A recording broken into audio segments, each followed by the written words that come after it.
You're looking really good, Sam. I can Feeling get good. closer. You're feeling good? All right, everybody. Tackle Shop Confessions with the great Samuel de la Torre. Desde Carson, California. ¿Cómo estás? Bien, bien, ¿y Mi tú? hermano.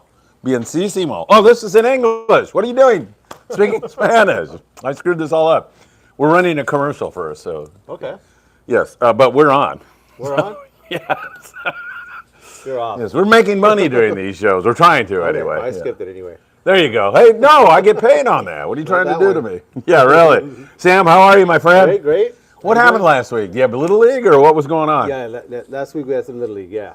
How was that? Did it It go was good? good. No, they lost.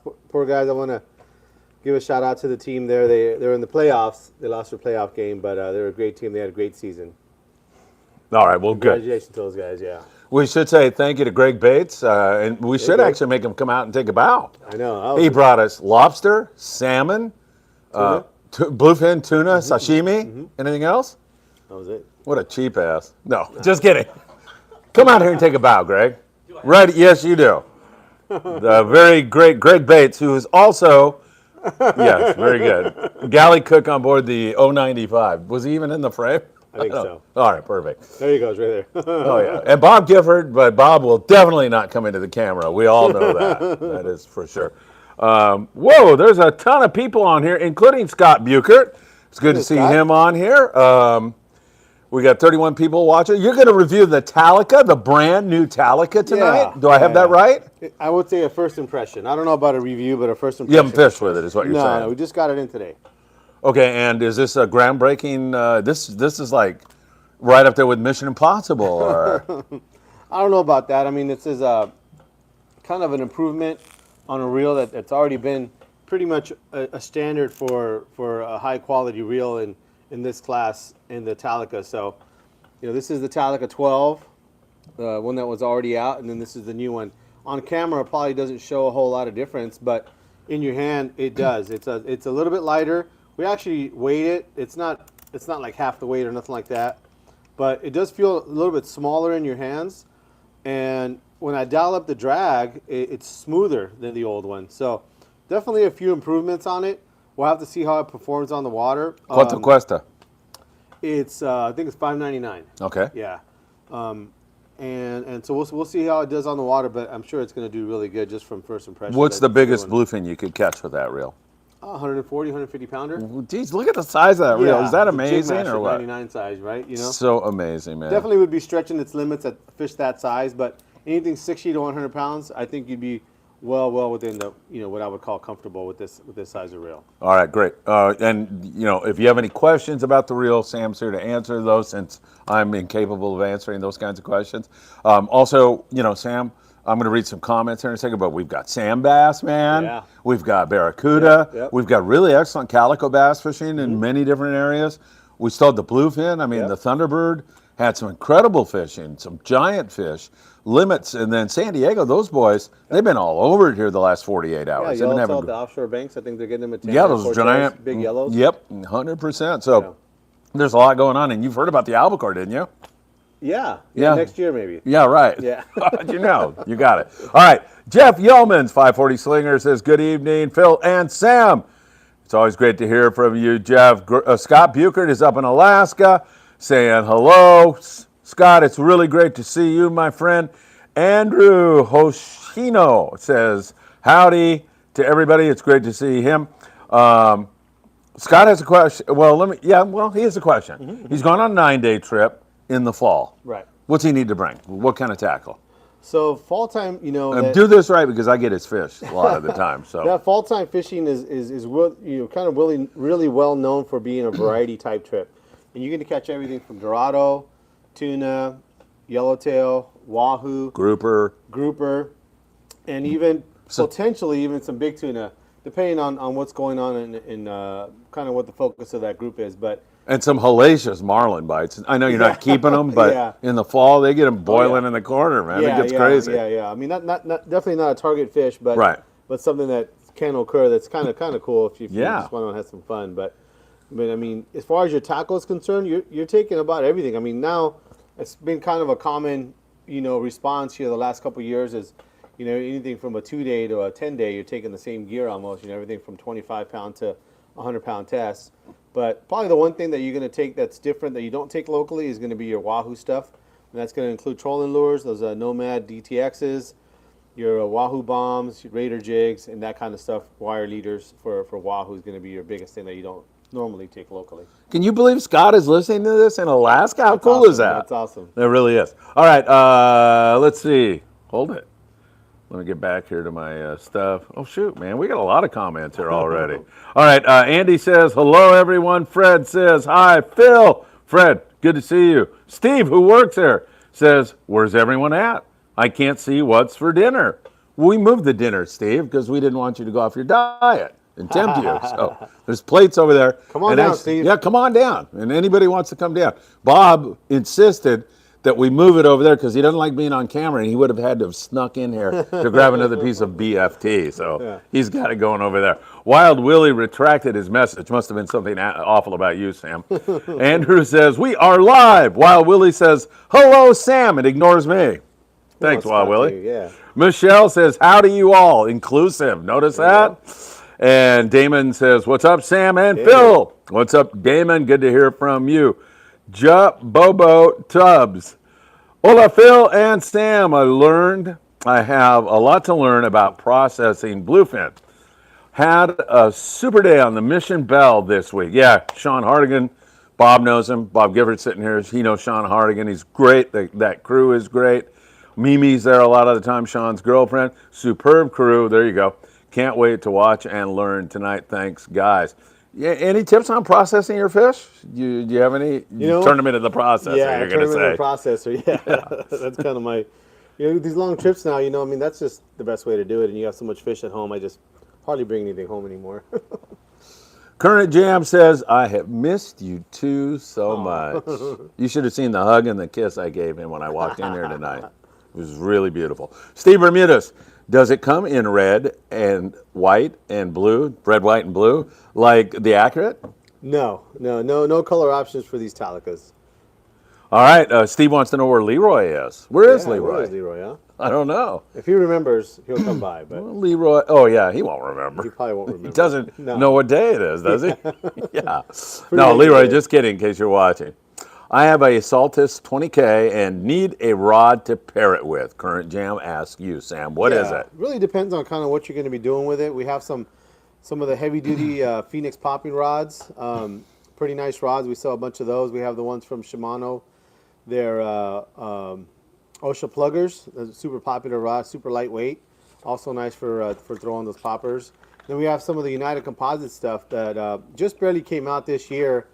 I'm not really sure if it's even up on their website yet, but it's some new rods that they have, spinning rods, heavy-duty spinning rods. And if you're looking for more of an all-around bait rod and jig rod, that might be a good choice for you, too. All right, excellent. Hey, by the way, I just want to mention the El Patron has a trip Sunday at a 22nd Street landing in beautiful San Pedro, California. Patron is a fast, really comfortable boat. I'm not sure if it's a day and a half or a day trip. I should know that. But check with the landing. Tony's there right now. You can call him at 310-832-8304. All right, Andrew's back. He said, I just finished a summer semester of college with a 4.0 GPA, something I was never able to accomplish. He wants to treat himself to an overnight trip on the Thunderbird. Andrew, do it. You deserve it. 4.0, nice job, buddy. That's awesome. All right, Jeremy, howdy. Sun caught first bluefin tuna on the Daiwa Pacific from H&M on a full-day trip on Sunday.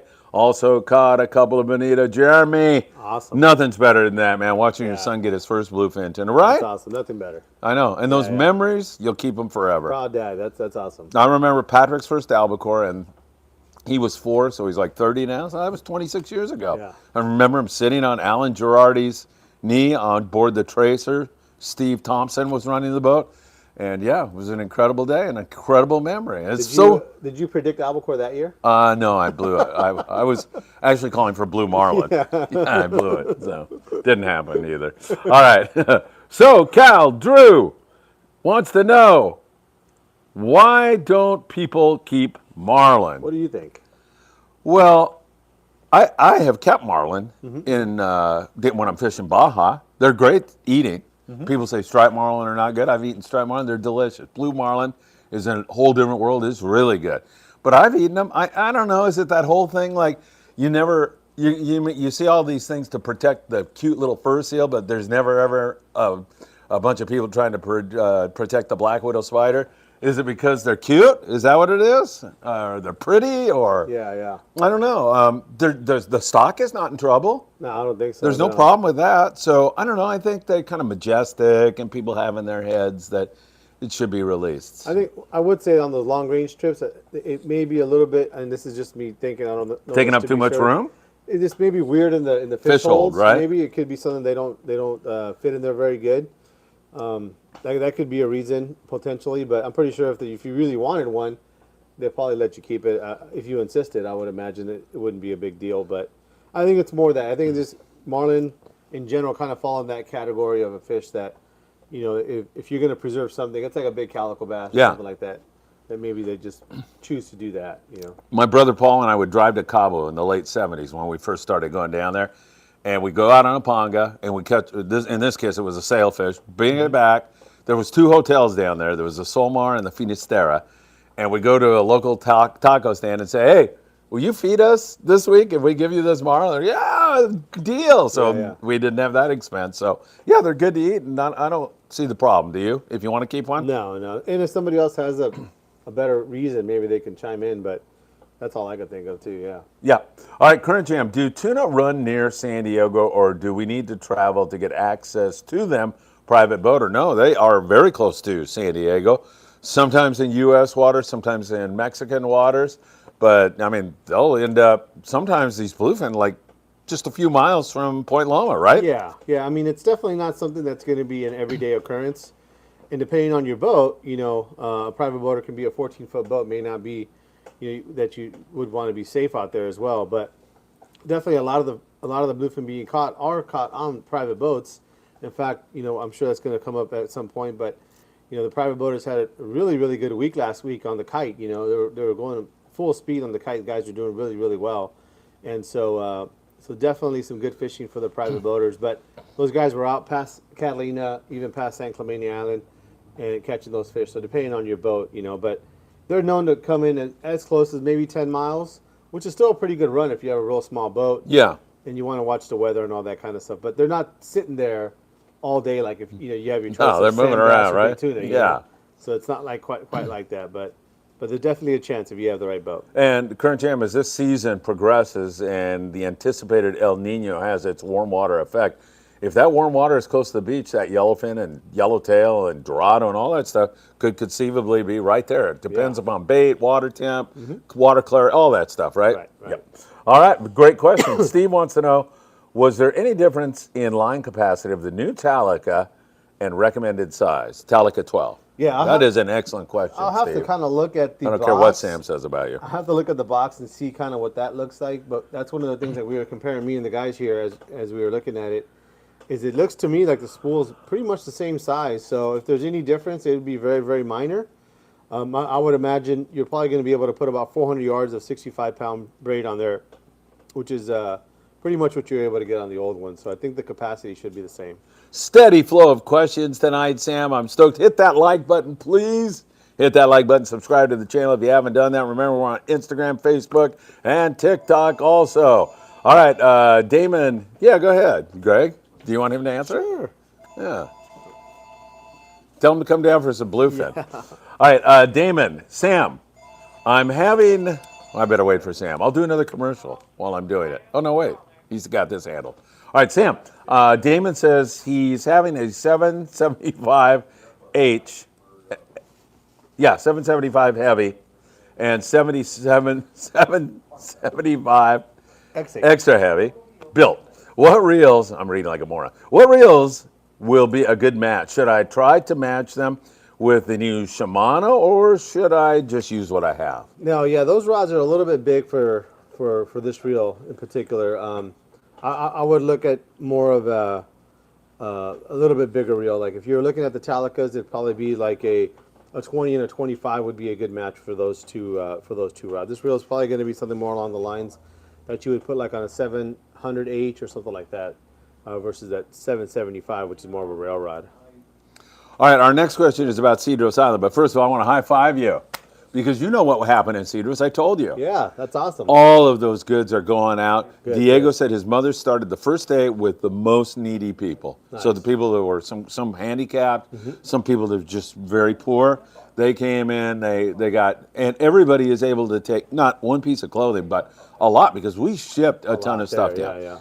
It was your idea to send this stuff to a place where we as gringos have been fishing in Mexico to kind of not only help the people, but to say thank you. Yeah. And so I think that was a beautiful gesture and a great idea, and it's all working out perfectly. Awesome, yeah. Well, we're just lucky to have Diego kind of in our family there of guys, fishing family. So, thanks to Diego and his family for doing that, because through them is the only reason that we can make that happen. That was really the missing piece. We can put it all together and we can go down there and give it to somebody that we wouldn't even know where it went, but it's going to go to where we wanted it to go, and that could only happen through the help of guys like Diego. So we really, really thank him. And Diego Nino is a deckhand on board the Royal Star, good friend of Sam and myself. I see him when I go to Ensenada if he's there and have breakfast with him or goof around with him a little bit.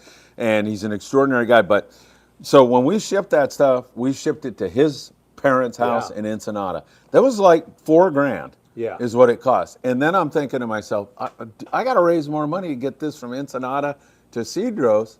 And then he comes to the rescue and says, I talked to the Abalone Cooperativo, and they're going to ship it for us. And so thank God, I was going to lose some hair over that one. And so got to take care of. All that stuff's going out. My office still has a lot of medical supplies and stuff that we're going to take to the Tecate Red Cross here very soon. So thanks for being a part of that, man. Yeah. All right, we have a Cedros. Oh, it's Steve saying you guys have a spot open for your Cedros trip. Yeah, Why don't you plug that? Early September. I don't remember the exact date, but early September we got a trip here with the shop, and the spot opened up here a couple weeks ago. So if you guys are interested, call down to Rosie and get that booked up. I think it should be on there already with our shop name on it. So if you want to get the dates for that Cedros trip. That'll be great. And Cedros, man, on fire with yellows right now, biting full speed, right? Yeah. It's incredible fishing there. Yeah. We got to go down there. Say hi to Padre Saul when you get down there at the Catholic Church. I don't know him, but seems like a great guy. All right. I'm screwed up, aren't I? Hold on. Joe Sir. Oh, there's Joe. Hi, Phil and Sam. Shout out to Sam and Island Tackle for shipping me the Daiwa backpack. This is going to be put to good use. Good job, Sam. Yeah, I remember that. He asked for it, and we showed it to him, and he ordered it, and he got it. Christopher Navarro. Hey, Phil. Hey, Sam. I love your show. Thank you so much, Christopher. Chris is a good dude. Actually, me and him, first trip I ever took on the Royal Star was with Chris. Really? Yeah. Oh, nice. Super cool dude. Chris, thank you so much for watching again. Andy says, hey, Sam, what rail rod would you recommend for the Shimano Speedmaster 20? Also, what do you think about the Daiwa Proteus Tuna series? Yeah, that's a good rod there, the Proteus, the rail rod. They have a rod that's an extra heavy, but that's in their boat series. But they have a rail rod that's also an extra heavy. That's the one that I would recommend. It's a nice rod. But anything in that same kind of line class and a rail rod, whether it's from GraphTech, Phoenix, United Composites, CalStar, Seeker, they're all good brands. Even Shimano makes some. There's a couple other guys, Taipan rods. Anything that your rating is going to be at least up to 100, if not up to 130, as far as the top end of the rating. So if you have a 60 to 130, 60 to 100, something like that would be good for that reel. Excellent. Hey, by the way, I wanted to ask you a question. How cool is it to see migratory sand bass kind of getting back in the picture again? How cool is that? It's been a long time. When I saw that last week, I'm like, this is, we've seen a whole bunch of stuff, minus the one fish, but we've seen so many things come through that have kind of shown better signs of what we would call normal. But there is no normal to nature. But yeah, to have that barracuda, I was going to say albacore. To have that barracuda stick around for more got albacore on your brain, man. More than 2 or 3 days. Have anchovies in the bait receivers, and now this sand bass. And it hasn't been gangbusters like it was 20 years ago. No, not yet. But it was true migratory sand bass. Daytime suspended fish. on a sinker. On the you middle of egg sinker, nowhere. middle of nowhere, yeah, on an egg sinker and an anchovy, and guys are getting them on plastics and jigs and all kind of stuff. So, and it moved in like in full force, full speed. The guys were catching them full speed limits, and that was really cool to see. That's really good. Yeah. All right, Blue Sky says, hi, Phil and Sam. Sam, what's the best hook for sinker rig fishing? I would say anything in a heavier duty 2.0 to 3.0 circle hook with a ring. We're using the ring so that we can attach the bottom piece of line with the doing the drop shot method. But every single brand has kind of like a light, medium, heavy duty in those sizes. You want to go with the heavier in a 2.0 or 3.0 size. Now there's some that even make like an extra heavy. Typically those are started about a 4.0 size. You're not going to need that. So like an example would be like the heavy duty Trocar or the Super Mutu. Those are too heavy. Just stay with a regular Trocar, a regular Mutu. Hayabusa I think has a nice one too, and even Gamakatsu, but more their standard 2.0 or 3.0 size. All right. I had a weird feeling that my mother was present here today when I walked in the store. You know why? Because you looked at me and said, hey, change your shirt. You got chicharrones all over you here. got stuff all over it. What's wrong with this guy, Yeah, what's the big deal, man? Come on, we're all fishermen. Jeff Yeoman's 540 Slinger Club. Sam, do you tie fluoro top shot straight to the braid or have some mono for stretch when live bait fishing? More often than not, straight to the braid. Now, I do tie a longer piece, although I don't always think I need a longer piece, but I'll kind of start off that way where I'll have, instead of, which more people do like a 4 or 5 foot piece, which 95% of the time is going to work just fine. I start off with a little bit longer piece, something like 20 feet, 15 or 20 feet. And I feel like that gives me a little bit just better bait presentation, and the spectra's a little further away from the hook. But, if I get down to where I cut it down and, you're catching a lot of fish, when the fish are biting good, it really doesn't matter. You could have probably 2 feet on there and be just fine.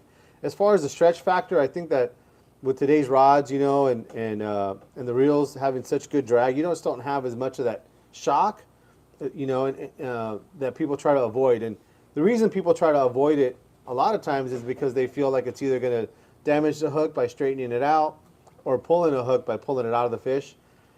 But I'd venture to say that it's not as big a cause of that as people make it out to be. Now, granted, we all want to be able to increase our odds of landing a fish once you hook it, and anything that makes you feel like that's giving you that odds, I think that's important. Having confidence in your gear.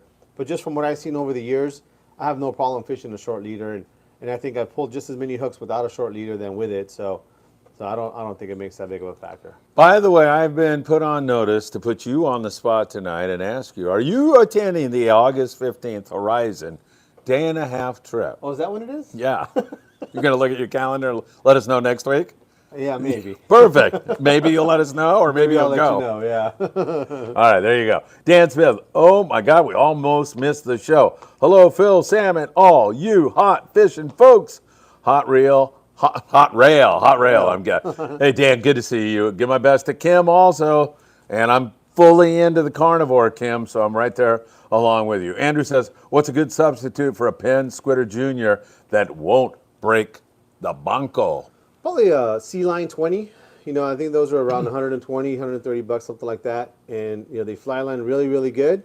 They have more than decent drags. If you want to step up right above that, Daiwa also has that Seagate 20. The nice thing about the Seagate 20 is that it's all of the newest parts as far as their newest reels in a graphite body. And that size of reel and what you're going to be fishing on in the graphite body is more than sturdy enough. And I think the price on those is around 150, 160 bucks. But a Sea Line 20 or a Seagate 20 would be good. All right, Dan Smith, who just said hello and is such a great guy, he says, I love Marlin.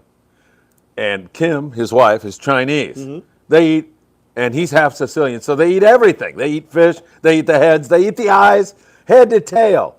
Okay, he said he'd stop right now. I haven't done the eye. Have you ever done fish eyes? No. In China, that was a big thing. Is it? Yeah, they'd have the steamed fish and then with the chopsticks and, I'm good, And the other thing I can't eat, I was at a Tijuana taco stand once, and the guy asked me if I wanted ojo. Oh. And I don't know. But I got to get over it because I eat everything. I'm going to eat the ojo of the try vaca, the Yeah, cow yeah, eye, yeah. cow eye in a taco stand. Are you guys going to do that? Our studio audience? No. Would you do it? Probably not. Really? No. You've eaten brain, haven't you? Yeah. Yeah, that's good, right? What? It's all right. It's just that runny crap, Yeah, right? yeah, yeah. That gets to you. But they're going to fry it, or I know. You got something in your back pocket. And all right, try it now. Yeah. I remember a deckhand when I was like 8 years old comes up to me once and he goes, "Hey, your mother asked me to keep an eye out for you." And he had a fish eye. Funnier than hell. I never forgot that, man. Out of Redondo. All right. Steve's back. I think part of not keeping marlin on a sport boat is the bill damaging other people's catch when in the hold. Well, saw the damn thing off, Steve. Pardon me. And the boat rolling around. The bill would need to be cut off. Oh, Steve figured it out. Yeah. Yeah. You read the Okay. whole question before you start laying in on it. Sorry, Steve. I just, what the hell was the question about then if he solved it? All right, David had something to say, but he, oh, you know this guy? Cruz Soto? We have to. This is, anyway, folks, Sam doesn't know this, but I married him and his wife yesterday, and something tells me they're coming down with the marriage certificate, and I'm going to have to sign it. Is that what this is all about? Oh, yeah. Jillian, how are you? I heard the wedding was fantastic, except for the minister. Really, awesome. he was sucked, huh?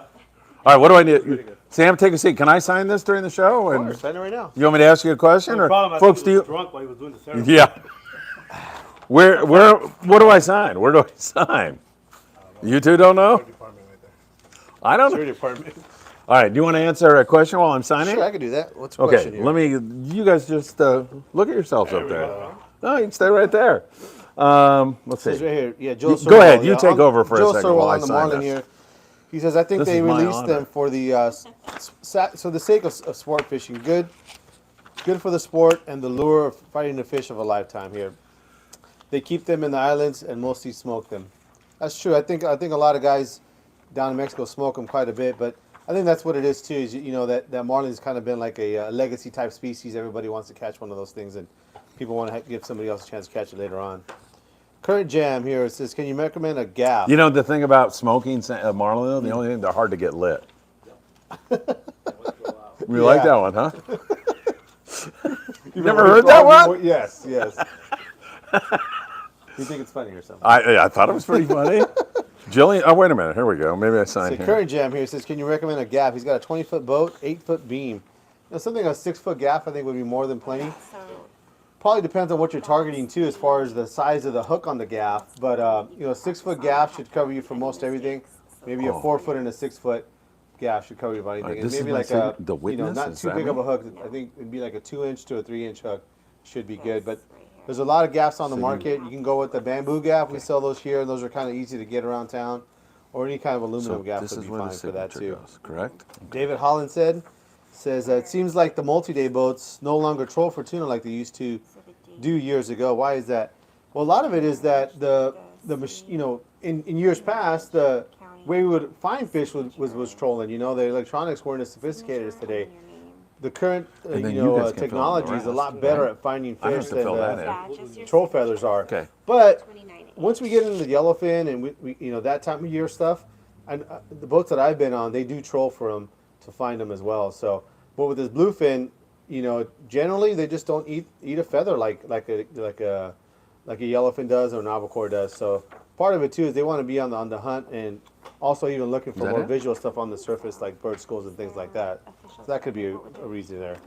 Matthew Martin says, "Hi Phil and Sam. Reverend, Question: I don't- what previous El Nino seasons have both of you fished, and how is this year so far similar to past El Nino seasons? Thanks," from Matt. Well, we haven't really gotten into El Nino quite yet. That's supposed to be predicted, from what I understand, later in the year, right? I'm very important right now. Yeah. I'm a pastor. You have to. My name is Yeah, Pastor yeah, Aliman. So as it stands now, we really haven't gone through an El Is that Nino good now? yet this year. So as of yet, we really have nothing to compare it to Yeah, because because it anything you hasn't put on there happened. after But my signature, I think you're the good. things that we were talking about earlier with that album, All right, the shall I hug barracuda you being guys? around better, the sand bass being around a little bit better, I think Thank that's you. definitely That was a an sign, honor and also for me. the anchovy being around in the bait receivers. So All right, love you. the next step typically Hey, is going to lady. be where we have some better offshore fishing and better inshore fishing with the yellowtail coming in close. But I will say that the last that 5 or was 6 funny. years of fishing has been so good that, in my opinion, just the quality of fishing that we've had the last actually more like 7, 8 years, has been almost better than almost any El Nino that I remember for any one time. Those El Nino occurrences typically is like a 2-year thing where we'll catch a bunch of fish locally, and usually that's kind of like highlighted by. It's usually highlighted by catching some maybe more nearshore yellowtail, stuff like that. That's kind of the big deal is we start catching a whole bunch of yellowtail on a half-day boat for these El Ninos. So we'll see what next year brings. All right, where are we? Who's the next question? Steve Nees is giving us the dates. All right, perfect. I'm married. I don't need any dates. Greg's the one that put on a new Hawaiian shirt tonight looking for something. September 5th through the 10th at Cedros Island, right? That's what it is. Okay, perfect. All right, Meta Empire. Hey, Phil and Sam, great info that you're sharing with everyone. Thank you so very much. Question for rock fishing: is a 8-foot, 20 to 40 pound rod stout enough for rock fishing half days out of Marina Del Rey? I would say, sure, easy, for sure. right? The big thing that you end up kind of in trouble with sometimes with rock fishing is when you do fish, and it can happen on a half-day boat, is that if you get a little bit of wind and a little bit of current and you need to fish a lot of weight, it's not necessarily the size of the fish, but if you got to use like a 16-ounce weight, sometimes some of those rods might be a little light, but that'll only be a small percentage of the time. I think what you got should be just fine. All right, perfect. June Z. Hi, Phil and Sam. The Proteus rail rod is 80 to unlimited. What size do you recommend? What line size do you recommend? That's probably going to be more tied to the reel that you're using. You want to have about 500 yards of line on your reel. So if your reel is, a certain size and it'll take 500 yards of 130, I'd probably put 130 on it. Or if it only take 500 yards of 80, I'd put 80 on it. So really, you want to have about 500 yards of line on your reel. That would be a good way to measure what size line to put on your reel. All right, don't forget to hit that like button, please, and you can join us on that August 15th trip by calling H&M Landing 619-222-1144.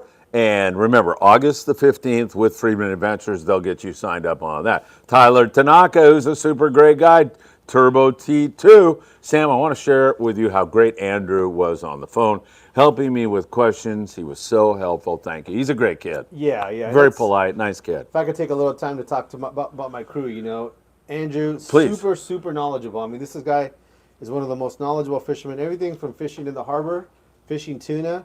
This guy kind of knows it all. And how old is he? Like 20? Yeah. He's just out of high school. He's going to college. Matt, same deal. Kind of came up fishing all the harbor spots, all the jetty stuff, and that guy's caught more big tuna than anybody here in the shop. Blake, worked on as a crew member on some of the Long Beach boats growing up in high school. Super good fisherman. Also does a lot of inshore fishing, and same thing. He's done long range trips. So these guys are all super well, well informed, well educated as far as fishing. Steve's been fishing a long time. I know he tells you stories about fishing with Russ Iser. So he's been doing it for a long time. So Steve is old. Yeah, guys has been doing it for a long time. And on top of that, these guys even are good at freshwater, especially Steve and Andrew. These guys have fished a lot of freshwater over the years. And so I'm just so lucky to have these guys on our crew. But just wanted to bring that up. Those guys are super good, and they like helping people out. That's what I was going to add. I'm so lucky to have these guys. They're really good. Yeah, because you're pointing out their expertise in all of the fishing thing, but one of their biggest assets is that they are so good with people. They're people, people. And they know how to do it. That's a separate skill. These guys know how to fish, but they also know how to properly ask the right questions and make sure that the guy's getting the right answers. So I'm really happy to have him. 100%. Good stuff. All right, Tyler. So happy that he's able to help you. DC, would a Penn Fathom 42 speed with 100-pound braid be able to land a triple-digit atun? Yeah, it just depends on what digits they are. I mean, if it's 150. If it's 100 pounds, no problem. 150, you're starting to stretch it a little bit, but definitely that'd be more than plenty with that reel. 200. It'd be a stretch for sure. Yeah. I'm sure somebody's caught a 200-pounder. There's been so many big tuna caught on that reel, but you're definitely stretching the limits of the reel. Omar says, welcome back. It's good to be back, Sam. It's good to see you, by the way. You don't believe me, do you? No. Okay. It is. What is the highest pound line you can use to fly line a sardine? 130 pound, I guess. 300? Yeah, I mean, when you're using a lift full? I was lucky enough last year that big tuna that I got was on 100 pound, 100 pound mono. It was sardine fishing, so 100 pounds pretty common on the longer trips. Locally, when we're talking, it's probably more of a local tuna question. But I would say 40 pound, 50, right? 60 pound. I would say is about the Sometimes. heaviest. That I've seen that I could say it's kind of a regular occurrence. But I know guys that have caught this nice big local bluefin on 80 pound fly lining a sardine. So, you're gonna want to fish the heaviest line you want to fish that you can fish that they'll let you, get a bite. Typically, 40 pound is about the heaviest that you'll get a bite with. So you can fish 300 pound like you're saying, probably not gonna get a bite. Up to now this season, 40 pounds seems to be about the limit. Yeah. But in years past, I've caught plenty of these bluefin on 60 pound fly lining, but I don't think you'll get a bite right now. Right, and some of the smaller grade fish, and they've been like finicky, they've dropped down to 25 pound to catch those. Yeah, So yeah. gauging the intensity of the bite is very important, right? Right. Watching, talking to the crew members, figuring out, man, these things are eating everything you throw at them. You can go to the heavy right away, right? And that's what makes, sometimes getting ready for a trip so difficult, Guys ask me, well, what do I need on this trip? I want to go on a 2-day trip. Well, you always want to take the heaviest that you'll get bit on. The only problem is you don't know what that is until you start fishing. It could be 20 pound is the heaviest. It could be 30 pound, 40 pound, 50 pound. And if they'll bite 50 pound, use that. But typically you'll start at 50, then start going down to 30, 25, and then maybe 20 be the lightest, even sometimes 15. But usually 20 is about the lightest you would fish offshore. But that's another reason you need so much gear is that you need to be able to fish as heavy as you can, but you just don't know what that is. And it could be one school to the next. One school might bite 20 pound, and that's all you're getting bit on, and even then it's hard to get a bite. 2 hours later, you find another school, full speed on 60 pounds. So, Yeah. you just don't ever know. Michael Limon and his grandpa Daniel Lightfoot. Good afternoon, Phil and Sam. We're a little busy, so I got to run. How are you guys doing? I screwed them all up today because they were going to. I was down doing a podcast at 22nd Street, and I knew Michael, the 10-year-old kid. Yeah. He was on there, so I go, something incredible happened. We caught 2 bluefin on the docks. And then he just starts going, "Oh, my grandpa! I got to get him to take us down." Yeah. I go, "We just got 2 Dorado now." So the grandpa gets on and sends me a message. He goes, "You're driving this kid nuts. Yeah. He's driving Jump in me the nuts." water, yeah. That was funny. All right, Simon Sammy says, "Great show," and he says hello to both of us. As always, what do you guys think of an Okuma Cavella 20 for a sinker rig reel? The 20. I think he's talking about. I thought the biggest they made was a 16. To be honest with you, but if they make a 20, you're probably okay. I'll have to do a little bit of research here while we're checking this out. I'll give you a better answer in a little bit. All right, perfect. Oscar Geronimo, yo, what's going on, guys? OJ checking in with a cold in the summer. Wow. Summer colds, nothing worse than that, right? Yeah. PNS Harnack. Good evening from Montana. Love this guy. His wife was talking to us last time. Do you remember? Keeping the tradition going while he was late at work. Sorry we're late to the party. We had to replace our dishwasher and get the little one to bed. Hey, it's just great to see you here. Tim Knott. I'll go Go back ahead. to that question there. Yeah. I think what he was talking about was a 12. So I just looked them up here. The 12 is the bigger one there for them. Yeah, I think that's an okay reel. That's definitely one of the Okuma's more lighter duty reels. And typically with the sinker fishing, you're going to be able to fish heavier line and targeting bigger fish. So even though that reel will probably hold enough line, it's definitely on their lighter duty reels. And with that sinker fishing, you always stand a chance of hooking a 150 pounder. I would say you're a little bit light with that reel, but if that's the biggest reel you got, that's the one I would be using. If you have something bigger, I would definitely use that. All right, excellent. JS is, wait a minute, am I all Montana. screwed up here? Greg B. Oh, wait, yeah, I am screwed up. Right there. Yeah, here we go. Sorry about that. Greg, I go to La Paz and eat Marlin tacos and burritos.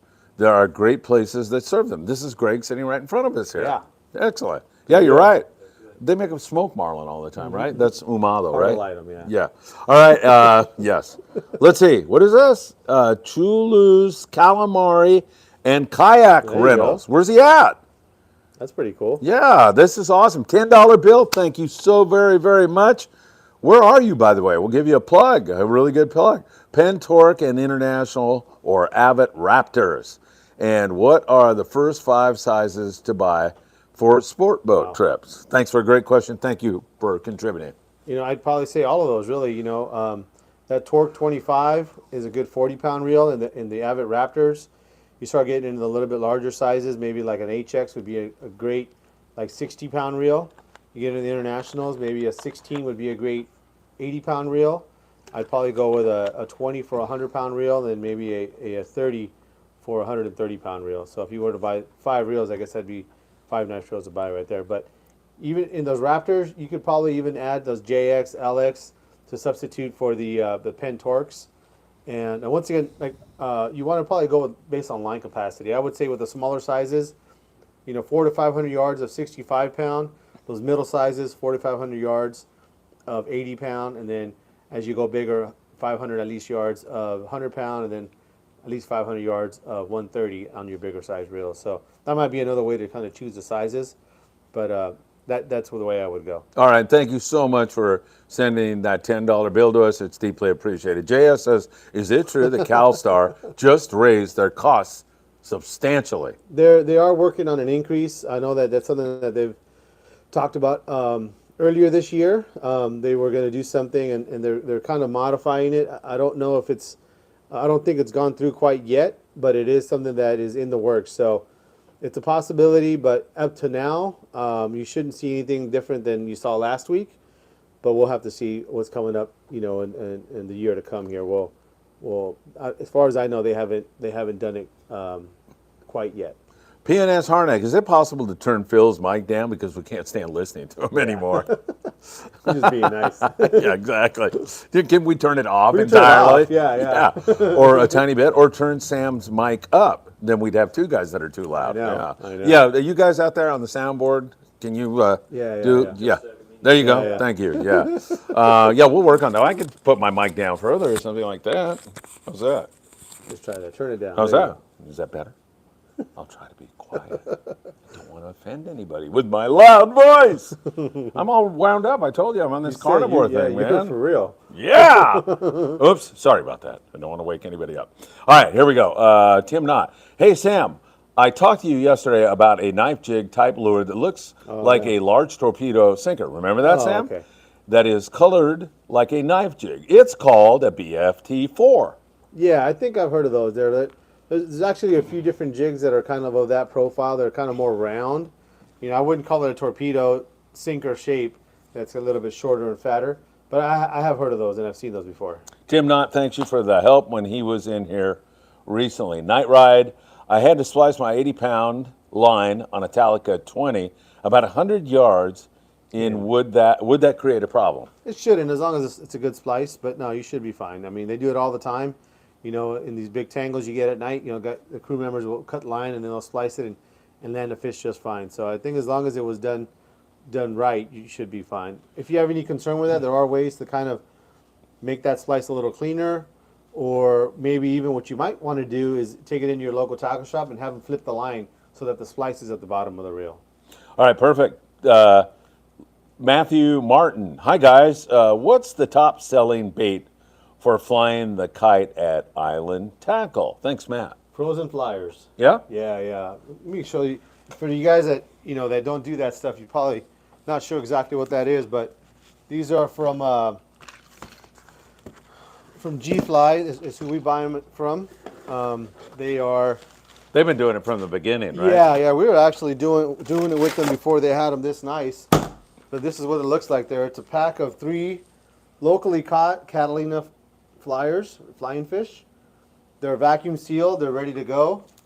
Before you got to rig them up, but you know they're nice, really nicely taken care of, and they are by far your best bait for catching they're beautiful. a big tuna. So you can get them here. We got them. They're $50 for a 3-pack. You know the guys over there, they lowered the price for us to be able to give them up for a better deal.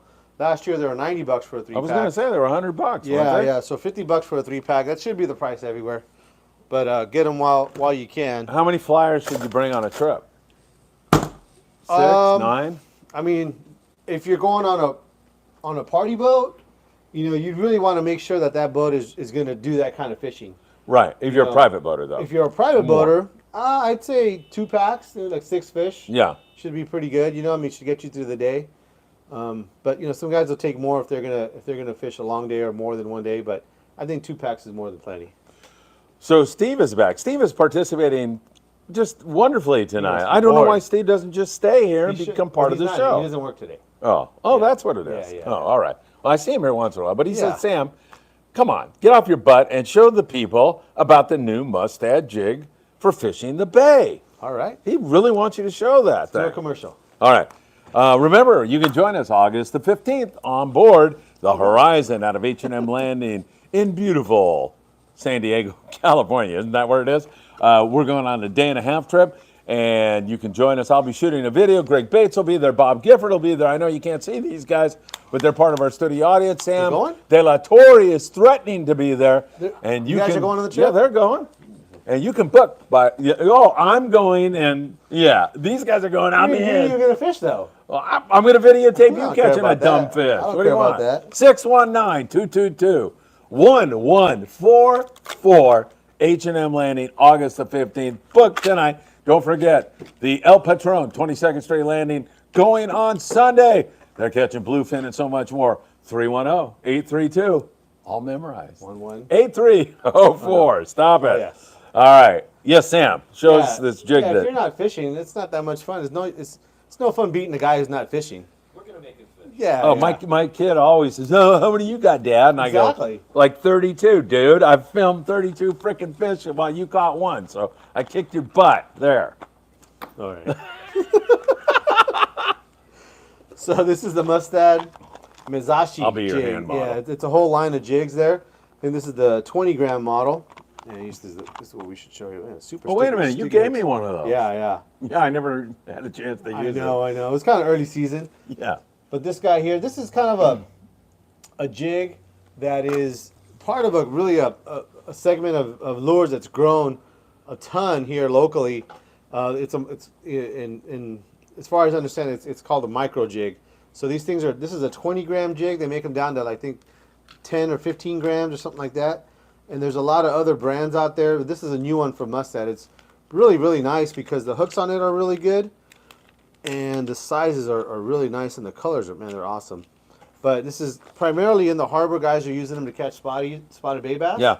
Which is something that we normally think of using plastics, but these metal jigs just kill them. So you toss it toward the dock or whatever? and just it gets bit on the sink? Well, because of the lightweightness of it doesn't just sink real it's- quick. Yeah, it flutters on the way down, so they eat it real Yeah. good. So, yeah, these things. We should bring those down to things are pretty hot. 22nd Street and fish at night when should. we're done with the show. I would. Yeah, that'd be fun. What? Maybe. Yeah, right? Okay, I'd do it. You'll come down there I'll sometime? go down tonight. Tonight? Well, you said after the show. I'm in. Are you guys going? Yeah. He's in. Hey, Greg. Oh, Greg's playing on his phone. Oh yeah. No, He's talking to that he's coffee shop. trying to keep us up with the questions. Oh, Yeah, thank you, yeah. Greg. Yeah, this guy here. What are you talking about? I'm working hard here trying to help this tonight. guy out. Soundboard. Yeah. Oh, the soundboard and monitoring everything. the Yeah. text, make sure you don't Yeah. miss something. Hey, can you sign that ex-marriage certificate that comes in here if you want to really help out? I don't even know if that's legal or not. I am a licensed minister, though. You can just go. You go. It's dumb. You go on. You're getting them all kinds of trouble. I- That was what- a legal doc. They're going to No, go turn I'm that telling in. you, I am a. They're going to go turn that in somewhere. And You said you signed the wrong place. You got to start all No, over. I signed where Jillian told me to sign. Your So- license expired yesterday. You're going to get them in all kinds of trouble, man. These guys trusted you for a lifetime decision here. Yeah, that's pretty Gosh, man. pretty poor judgment. Yes. They must have been desperate. I hope you guys all the luck, but make sure you check it with somebody else first before you turn it in. Yeah. It's like You're having killing a me. 3-year-old doing your homework, They're married in Costa Rica. Oh, wow, yeah. They couldn't get it done here. They had to go all the way to Costa Rica. Oh, those poor people. All right. Where are we? Night Ride. Oh, no, we did that. Matthew, Steve, we did that. Raul Almaraz. Phil, Sam, missed your show. Going to Bola next month. Way to go, Raul.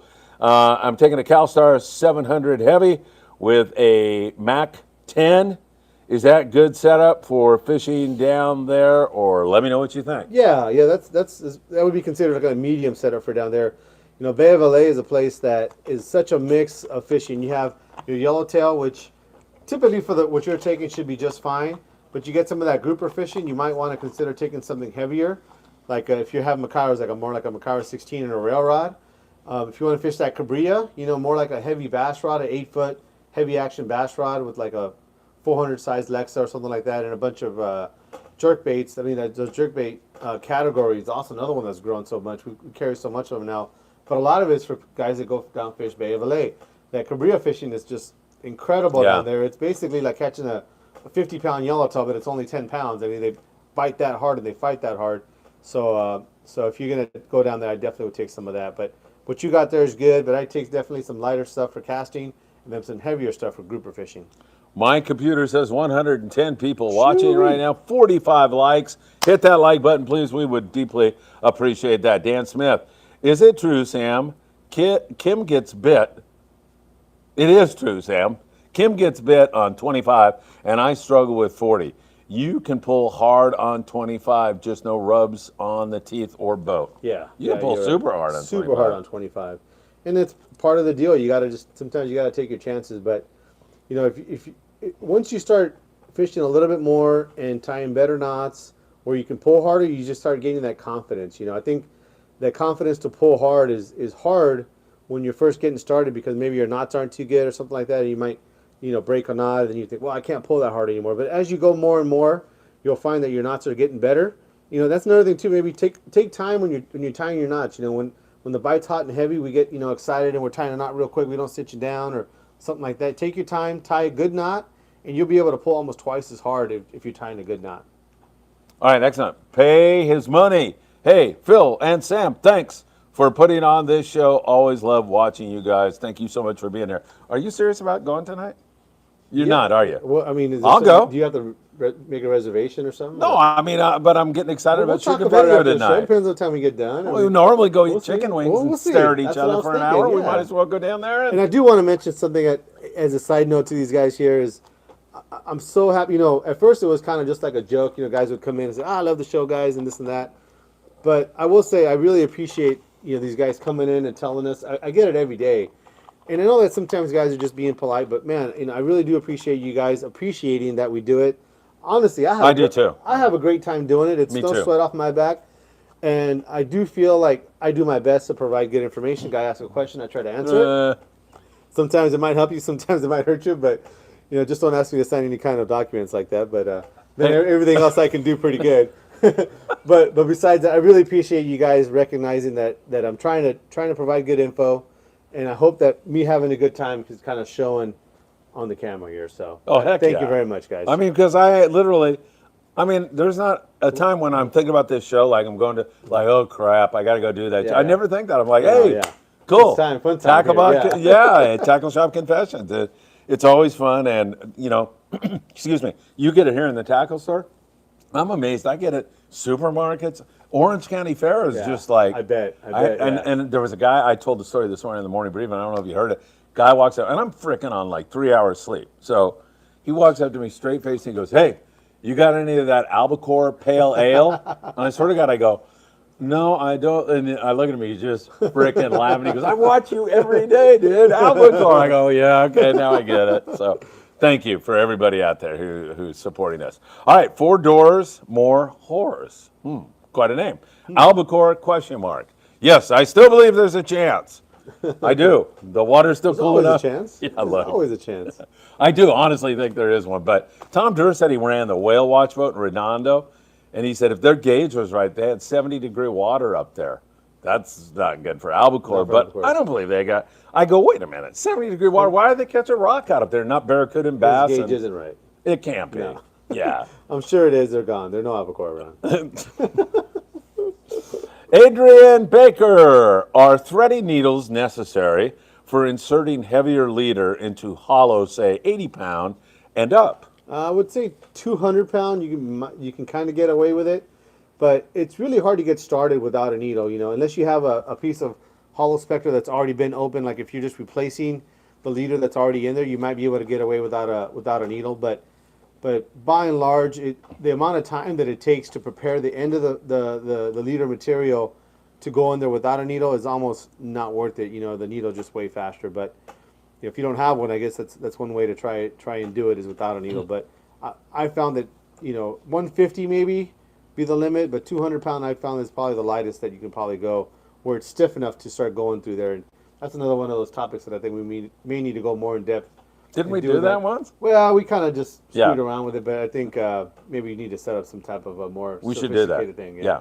And I have some breaking news now for everybody, and these two guys will Just be right very now? interested. Right now. You just got it there No, in I an just email? thought about it. Oh, okay. Yeah. September the 15th, we will be on the El Patron out of 22nd Street Landing on a full-day trip. A trip that leaves at 6 in the morning, comes back at 6 at night. September the 15th, when the water will be warm. And the local waters will be teeming with Dorado, yellowfin tuna, blue marlin, and so many other great species like triggerfish and God knows what could else. make Wahoo, it. probably. Huh? I might not be able to make it. I'll be No, back here in- we go I'll be again back with in you. Cedros. Huh? Yeah. Are you going? I did, first I heard of it. Oh, well, you can't come out, huh? Yeah. Screw them. Gifford will be there. I know that. What'd you say? September 15th. September the 8th, we're on the Apollo out of Seaford, and then the next Friday, I guess it is, or is that 7 days apart? Yeah. Oh, 8 yeah, and I'm not- 15? I'm Yeah. definitely not making it. Why? My daughter's birthday that weekend. Oh, you can't do that. Yeah. Wait a minute. The weekend? Friday? That's well, we're it's out going to on be the that fr- weekend. You have fresh fish for the birthday party. Yeah. All right, here we go. I don't want to get you in any trouble. Xeno one tone. Hey Phil, I want to go on the 1.5 on the horizon with you. Please don't tell me I need a passport. More than likely, 99%, almost 100%, no, you won't, because we're going to be offshore. The only time you need a passport is if we were to go to the Coronado Islands, for example, and we're not going to go to the Coronado Islands on a day and a half trip. So, I mean, there's a possibility that after you limit out on bluefin, you might roll in there for a little bit, but I'd say no. But, yeah, Greg says no, so Greg knows, and yeah, I mean, we're going to keep it. I'll talk to Bill, but we'll keep it so you don't need a password, and we'll go tuna fishing, Dorado fishing, whatever it is we're going to do. So there, you have my word on that, and if anything goes wrong, Greg will refund your money, so don't worry about it. Sir, hook up daily. Evening, folks. I love my HXW Raptor. Good up to 100 pounds. Yeah, for sure. I think that's what you were saying. It's good. Yep, I agree. Isaac says, hey, gentlemen, glad to see you. Steve Bermudez, congratulations, Mr. and Mrs. Cruz. You could not have picked a more dignified pastor than Phil Friedman. You know, they can read the It comments actually, too. oh, they can? I thought it was only me. God darn it. 110 people watching. Hit that like button for the greatest pastor that ever lived. Pastor Aliman is my name. You know what that it translates to in Spanish, don't you? German Shepherd. German, yeah. Yes, thought you'd like that. All right, Jose Guevara, for the Okuma Kavala 12, what is the heaviest you would be able to fish line class? 50 pound, maybe stretch it to 60, but 50 pound is what I'd be comfortable fishing on that reel. The size of it definitely will hold a lot of line, and you're good on that. Maybe it'll hold like 450 yards of 80 pound braid, I believe. 60 pound would probably be right about at the limit of it, but 50 pound is where I'd be pretty comfortable with that reel. All right, very good. Thank you, Jose. Great question. Omar, looking to replace all the hooks on my knife jigs with both singles and trebles. What kinds of replacements would you recommend, Sam, knowing that the ST66S seem to be unavailable? We have some of those ST66s here, and How do you so know? that'd be one. Keep all these numbers and all this 'Cause crap. I'm a fisherman. Oh, What pardon are me. you? I don't know. Not a fisherman. A Yeah. podcaster. Yeah, you're a podcaster. Yeah. You know about all that other stuff. I know how to get my microphone just Yeah, you gotta perfect so fix nobody that. complains. Yeah. But that ST66 is by far the most popular. We do. What the hell? You got your phone on during a I show? forgot to turn it off. Yeah. But I gotta talk to that guy. He might be Really? allowing me to go fishing or not. Oh, on the We'll August see 15th tonight. trip? Tonight. Oh. We'll see. We'll see. What do you got, a hot date with a guy? Or Yeah. what's going I'll on? talk about it later. Let me Okay. finish the question here. All right, please We're here to do. answer these people's Yes, questions. you're right. I'm sorry. Jesus. What was the question? Okay, so the treble hooks.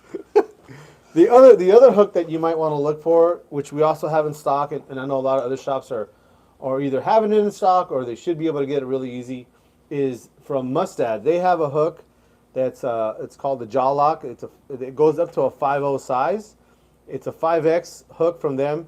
It's about the same diameter or the gauge of a 4X SC66 from Owner. So you think you'd be good there. So check that out. Look for that jaw lock from Mustad. It's the JL75 series, and it's their 505X. But if you need some of those 50 hooks or even those 40 hooks, which is probably more common on those jigs, we got a bunch here. But if you don't live in the area, those are the hooks I would look up. All right, Isaac Parcell says, that's AKA the Sack. I got a Daiwa Saltiga 40 HA star drag for my jig stick. Good choice? Awesome Question mark. choice. Yeah. Yeah. Great. Perfect size reel. All right, perfect. Chalulu's calamari and kayak rentals, fish sickles. He's talking about those. That's yes, absolutely. And Isaac says he missed the show. Travis Bright is becoming a little testy, maybe impatient would be the word. Can we please get a yes from Sam on the Damn Horizon trip? Yes or no? Can you commit or not? I guess it's no. If that's what he's, No, if he's pushing me in a corner, don't push that's him, what Travis. it is. Yeah. Come on, we want him to go. This will be a lot of fun. Can you imagine him out there? How much fun this is going to be? Yeah, there you go. Isaac just sent us $20. Gee, Isaac. Love you, Isaac. Thank you so much. Get some dinner. There you go. Yeah, we'll get some stuff on our way down to the docks tonight. Maybe. Yeah. This will be fun. The four of us fishing tonight. Man. Shooting a video. Woo. Tomorrow morning. Boom. These new jigs that you're selling down here, they're going to go like hotcakes. Everything's going to work out perfectly. Wild Willie, do a live stream tonight fishing from the ultralights. Yeah, live stream. I We'll agree. do it. I'll do it Yeah, I'm in. if I go. Yeah, right.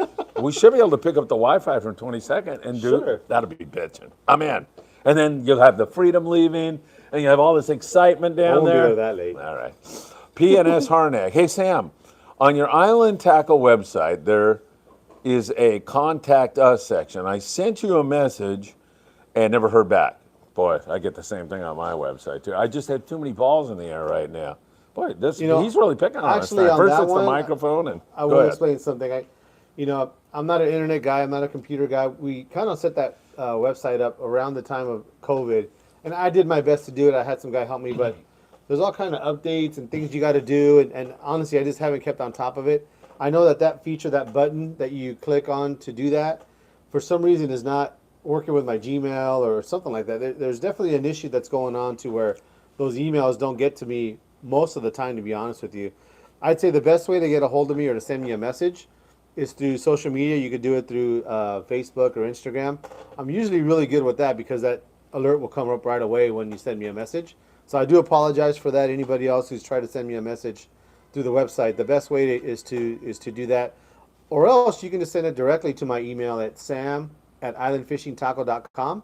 That I'll get that as well. But honestly, the social media stuff is really probably the best way to get a hold of me, or send me a question at least. And he was trying to get a hold of you to ask you about the knife jig special you were Okay. doing, and also they can call the shop, right? Yeah. If you're not from the area, we could actually send a bunch of jigs out that week, so we'll do that. All right, Sam. Excuse me. Joe says, Sam, you say the Mustad jig is using good hooks. What are your thoughts on the rip roller hooks? I switched all mine out because I didn't trust them. Isn't Mustad a hook company? Yeah, well, so they're putting jigs on there for the kind of fish that those jigs are intended for. Now remember, those rip rollers aren't intended for big bluefin. They're really more intended for reef fish and rockfish, stuff on the East Coast. Sometimes we forget that other people in the world fish, but Yeah. those types of jigs, those knife jigs are really, we're only probably, I would say, a 1% market share of those jigs. Most of those jigs are going to other places in the world where the kinds of hooks that they come with is what they normally use. But out here, we're fishing big tuna with those jigs, and so we got to change out the hooks. But that's the same for a lot of stuff that we do. I'm sure the guy goes and fishes a tatty in Greece or something like that. I'm sure the hook's wrong and they got to change it out or whatever. So you have to look at it in those terms, is that they're making that jig for a much bigger market than Southern California. We're just lucky enough to be able to get them and also get the replacement hook. So yeah, Mustad is actually the brand of hooks that I recommend. Those heavy duty replacement jigging hooks. But you're right. Sometimes people get frustrated. They're like, wow, why don't they just put good hooks on them? Well, the biggest reason most likely is that those other markets that they sell those for, they'd have to increase the price on them, and those markets wouldn't buy them because their competition is already putting the right hooks for those other markets. So unfortunately, we do have to change the hooks out on those. All right, good stuff. 115 people watching right now, 61 likes. Please hit that like button, and right to the right of the like button is a button that says share. You could send this to a friend right now. They could tune in and watch you and I. What a dream come true, Sam. Man, let me tell you. All right, Joe says you provide some of the best information as far as I'm concerned. Plus, we appreciate your time away from your family. Thanks, man. You know, that is a big deal. Yeah. Not so much for me. My kids are grown, and my wife, you know, she's watching kids and doing all kinds of stuff. But, I mean, you got young kids, so it's a sacrifice. I understand that. It is. Yeah. If it wasn't fun, I wouldn't be doing it. There you go. Yeah. All right, Dan Smith, Sam, you do a great job on the show. He conspicuously left me out of that comment. You and Phil are doing so quick. Dan, I'm So sorry. quick. Very judgmental pretty tonight. touchy, I'm this very guy. insecure tonight. Very insecure. After the I don't know what happened. Everybody Nothing has to happened. mention Phil first on the rest of That's the right. comments, or else Right. he's going to go Can crazy. you imagine how bad I'm going to be to You live should with? see after the show. This guy. Can you believe that guy? Can you believe this guy? Oh, I do not. This guy, You man. don't listen He's to very this guy. sensitive. You know. Please He's don't a listen diva. to He's not a fisherman. He's a cameraman by trade. Cameraman, I'm the worst cameraman. Although, He's not a very good cameraman, but that's what he does. Yeah. what is this? Pick on Phil night? Well, I'm defending my. you That's know, true. Yeah, or watching. Well, let me here. finish the comment now because Dan Smith, he says, you and Phil are doing some good for so many people. Thank you. Tim Knott. Hey, Phil, do you know where there's a good fish processor in the Long Beach, San Pedro area? San Pedro. That services all the boats in the area. Thanks a lot. None. There isn't any. Yeah, as far as Really? I know, there isn't any. I thought somebody told me no. No, there is a mobile fish Yeah, processor. that's right. Yeah, so you can call, but he's from down from San Diego or. Oh, and he comes up here Oceanside and or something like that. charges. Yeah, so but as far as I know, there isn't anybody that you can go drop your fish off of. Tim, try Googling that right now, and then if you learn anything, shoot it up here on comments. Let us know. John Dulay, hi there. First time chat with you guys. John, welcome. You are number one. It's great to have you here. What do you think about the 7,500 spinner fisher reel and rod combo? Great combo. It's a combo from Penn. That spin fisher's been around for decades. That line of reels, and so it's a great reel. And they usually match it up with a comparable rod, but it's on the bigger side. You know, that spin fisher, and so it should be able to handle anything of your local barracuda, bonita, yellowtail, and I'd say a tuna up to about 40, 50 pounds. That combo would be able to handle. So great combo. I think you're in good hands there. Mike Trunk, how about this week's deal? Buy 2 DTX 220 lures, LRS. LRS? Long range special. get one free. Maybe we'll see. Yeah, we're not even sure we're going to do, No. right? It all We'll depends see. on if we get some donuts that I can't eat anyway. Maybe we'll do it on the live feed. Can somebody send a donut like made out of ribeye steak? I'm in, man. We can do that. Yes, right. P&S Harnack says, thank you guys for all you do. Not picking on you guys. I was only kidding, by the way. Really, I was. We love you. Yeah, and it was good to have your wife on a couple weeks ago when you weren't able. Just wanted to let Sam know that the feature wasn't working in case he did not know. Thanks. But honestly, this show is so helpful and it's such great information. Now get your damn internet. It's mine. It's mine. Mine's the one. I Get can't- your what is it? The reply section I know. fixed. Fixed. Yeah. Yeah, thank you. That's what I told him too. John says, have you heard the anaconda knot for using hollow core braid on your reel without tape? I have not. What's wrong with you? I know. You're supposed to know all this I'll stuff. look it up. Yeah, the rattlesnake knot is the one I go with. Yeah, But yeah. the anacondas, yeah, it's pretty good too.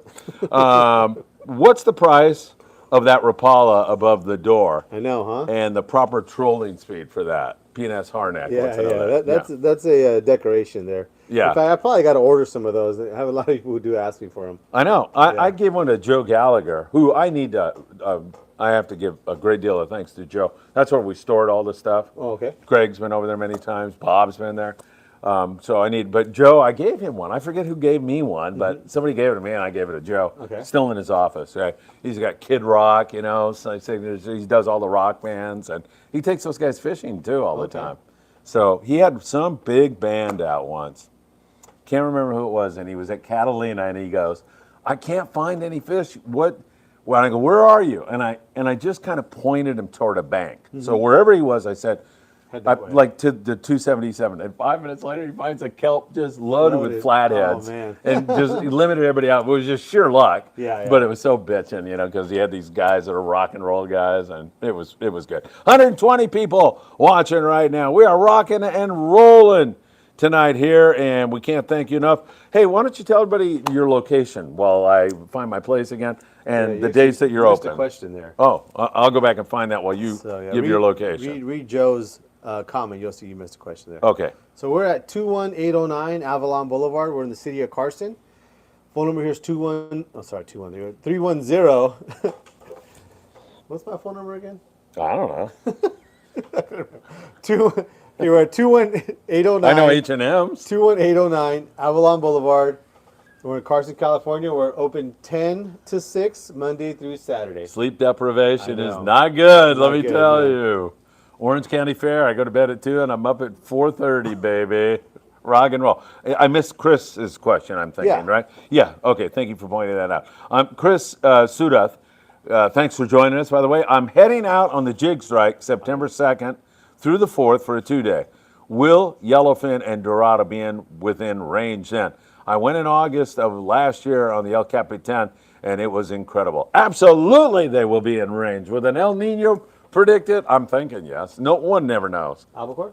No, that's going to be long gone with all that, 72-degree water, whatever it's going to be up here. It might even get hotter than that. But I would think so, wouldn't you? That's a good time. Fall's when that kind of fish shows up normally. Yeah. And with a strong El Nino still forecast and starting Well, to they're already already- have an effect. They're already in range. I mean, they've Yeah. already been catching yellowfish. Yeah. So, yeah. You Yeah. should be good. September 2nd to the 4th. I mean, you'd be definitely good. Chris. Dorado's a big question, but yeah, you should still be good. Yeah, right. I don't know if we're ever going to see what we saw last year again. I No. just don't know. I mean, maybe it's like the new normal, like the bluefin now. But Yeah. But who knows? I mean, we'll find out if it's going to happen. It's definitely going to happen during an El Nino. Yeah. You would Yeah, think. Maybe next year, yeah. Yeah, so we'll see. All right, back to hookup. what's that? Sir Hookup Daily. Sir, really? Where's? Oh yeah, way down there. Okay, Sir Hookup Daily caught a jackpot winning albacore, 55 pounds. Never caught one that big. That's a beauty on my Penn 8500 spinner. Had put Spectra on it way back when it first became available and was spooled down to 3 wraps left. That is a freaking awesome catch. That's a big. You ever caught an albie that big? No, I don't think so. Maybe 40 pounds. Yeah, maybe for me 40, too. yeah. Because I never got in on that Catalina Island No, thing. no. Yeah, when they were catching 80-pounders and all that. But remarkable catch. Thanks for cool. sharing. Christopher Bailey, good evening. Guys, sorry, I'm late to the party. Queen Creek, Arizona. We got people from all over this great world. Anybody in a foreign country tonight? We would love to hear from you. Steve Bermudez just got back from Morro Bay. Fish for big reds in about 475 feet of water. I love my Tamacon 500. Huh? Yeah, Tanacom 500. Yeah? What is that? That's a Daiwa reel. Oh, really? I Yeah, should yeah. know Electric that. reel, yeah. Yeah, that's my sponsor. Not no more. After Yeah. you can't even think about their reels, yeah. Greg Johnson, calm down. I'm tired. Sleep deprivation. Sleep deprivation. Would you fish with an electric reel? Yeah. I mean, is that course. something? Yeah. Doesn't that Why seem- wouldn't you? I don't know. I mean, isn't part of it getting like a little exercise while you're out No. there? Okay. It's one of those things that I think is, for me, it would probably be a novelty more than anything else. But 475 feet that's pretty far down. Yeah. You know, you do that a few times, that electric reel is going to seem pretty inviting. Yeah, I guess you're right. Yeah. All right. And Sir Hookup Daily says albacore were up Morro Bay back in the day. I fished those albies up there, man. That weather gets snotty. Sometimes you see your jigs Yeah. like way up there. Yeah, it's so bitching, man. That's a nasty place to fish. can But be. some big albies Yeah, up yeah. there. Yeah. That's normally a fall bite up there, you know, so September, October were good months up there, even into November. Yeah, that's great stuff. Steve Bermudez rubs it in and says, no albacore in Morro Bay. Not yet. Steve says, you skipped my sinker question. Do I have to go back and look for a sinker question now? Hold on. Why didn't he just, yes. You have the sinker question? I do. Well, Read it. blurt it out. Read it to us. Sam, do you still have those 16-ounce torpedo sinkers for the tuna? Can you show how you would rig them? Sam, Sure. do you still have those 16-ounce torpedo, in case they couldn't hear that, torpedo sinkers for the tuna? Could you show us how you would rig them? I can. Perfect. All right. You're going to get one? Yeah. Is this my cue to do a commercial? It is. Well, it is also my cue to say thank you for watching tonight. We got 130 people watching right now. We deeply appreciate that so very much. We've exceeded 3 million views here on the Freeman Adventures YouTube channel, and that is all thanks to you. I can't thank you enough. And you know, we don't really even talk about our social media that much, but even over on TikTok, which I think I'm not that strong on, but on TikTok we've had we had a post the other day that had 3 million views, one post. So millions of views on TikTok, Instagram, and Facebook, and we owe that all to you. Don't forget now, I'll have details tomorrow. September 15th, we'll be on the El Patron out of 22nd Street Landing in San Pedro, and that should be a great time to be doing a full day trip. One that leaves at 6 in the morning, comes back at 6 at night. I will be there. Sam De La Torre, you never know what he's going to do, but Bob Gifford, I can always depend on him to be there, and Greg Bates,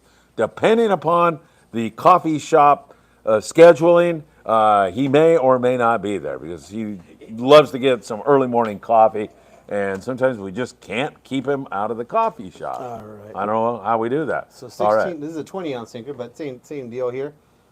Now, one of the things that we'll kind of say it ahead of time here is, you know, people are always going to ask, is this a through wire Yeah, sinker, right? right. So, meaning that the wire goes through the jig. As This one- opposed to just being anchored with the ring in the top, Yeah, right? and actually this is the one that is not Right. through wired. Now, people have asked me like, well, you know, I want the through wire jig so I don't have to have it pulled out. But I think we had gone through it before where you can add a safety line to Right. one or the other, and that'll eliminate that question there. But just the other day, we just to try to see, you know, how bad these sinkers would be, you know, getting pulled out or whatever. We went and tied some line to it and tied it to the back of my Tundra, and I was able to move the Tundra with this ring that is not through wired. Now, granted, I don't want you to tell me that you lost your big fish on it or whatever, but if it's a brand new sinker, in my opinion, you should probably be okay without having to worry about that through wire deal. You know, I've never in my life once ever seen one of these things come out. And I've seen these things smash down to where you couldn't even get no line through them, and it still works. Yeah. Now, granted, we're not pulling on 200-pound tuna with them, but like I said, I was able to really pull hard on one of these things. So to me, I think that's one of those things that I think, you know, social media has kind of scared people in this idea that they can't fish unless it has a through wire.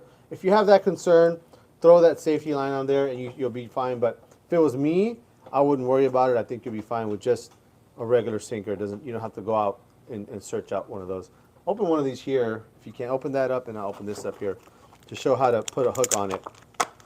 Actually, those are the 5/0 hooks that I was talking about from Mustad. And the way I would set it up, there's two ways.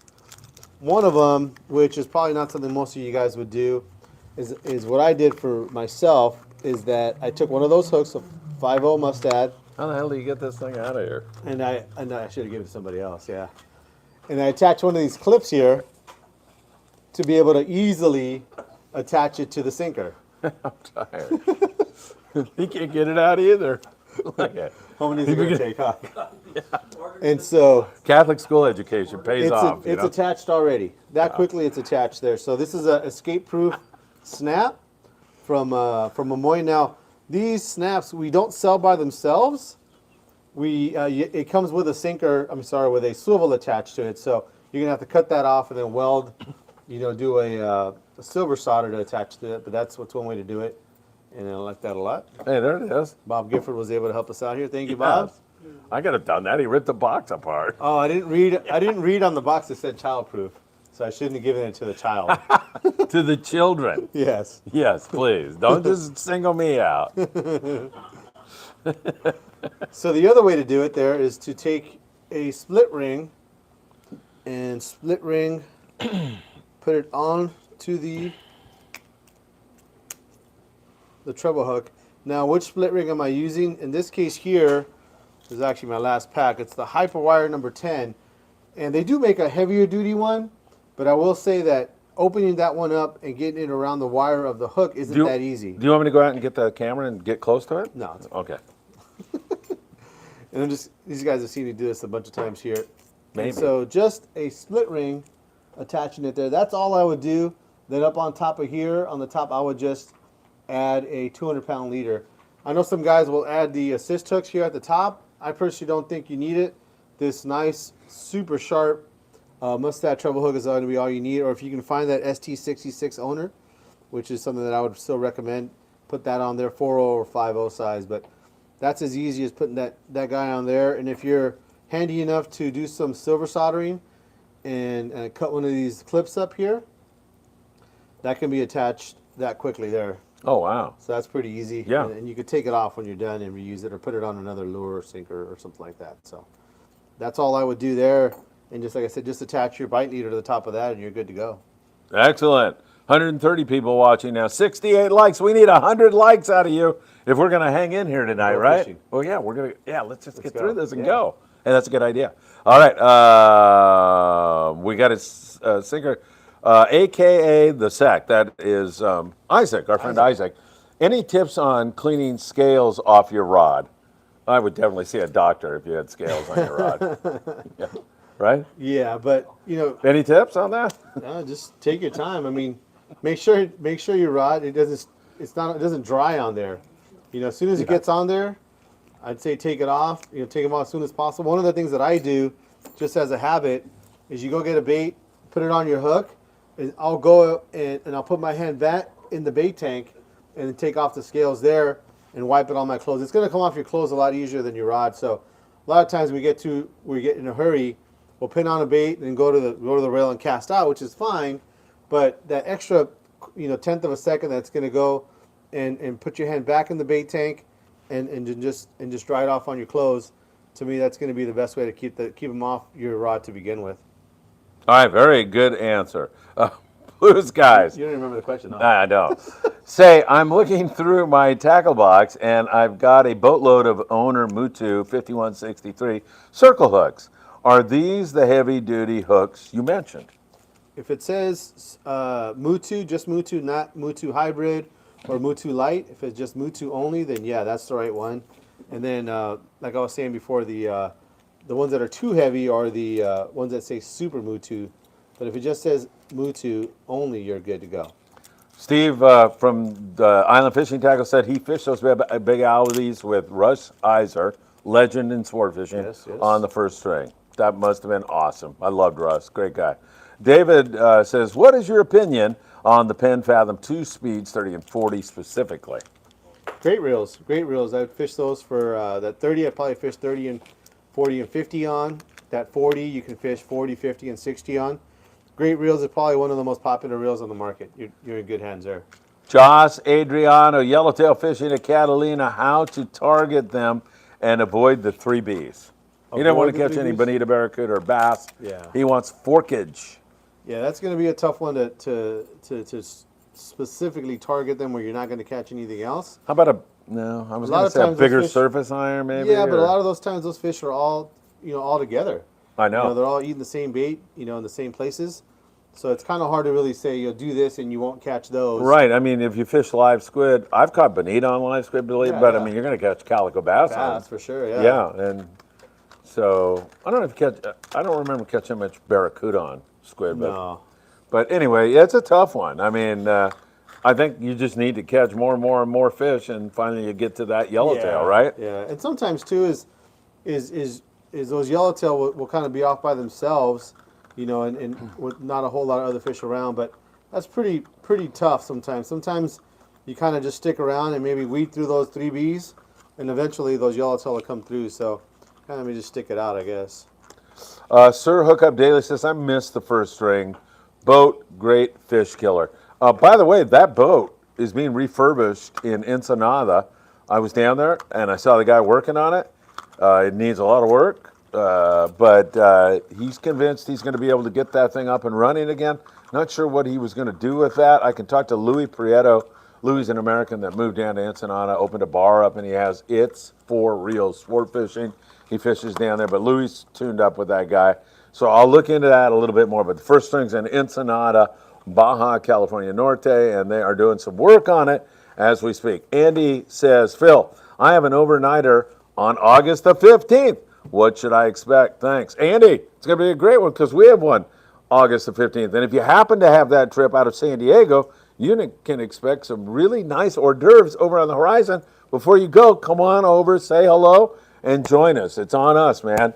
But I'm thinking, August 15th, you're going to see more yellowfin in here. If the water gets warm, it doesn't chase the bluefin away. All it does is make them bite better. They bite better in that warmer water. And I think you're going to see some Dorado. That just sounds like such a good time of the year. I think September is even going to be better myself because we're late this year on everything. And everything's going to warm September up. is like peak anyway. Yeah. I mean, Yeah. you're good. Yeah, you're going to have a great trip. And like I say, honestly, I'm not kidding. Come on over and say hello. We'll be on the horizon. Do you think Cavella 511 2-speed will be sufficient enough, or should I grab something bigger? Depending on what you're trying to target, I mean, definitely would be a great reel for fishing like 20 to 30 pound test. So if you're fishing like a 3/4 day boat fishing the island, I think you're more than plenty with that reel.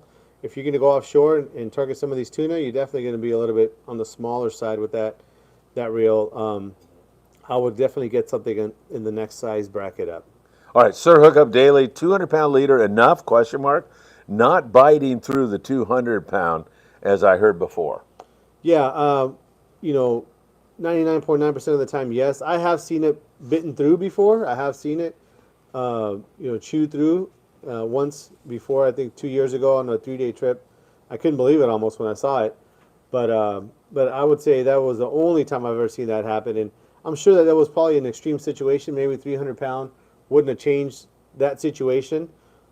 Particularly, it may have already been biting through it that much to where when we were putting that much pressure on it.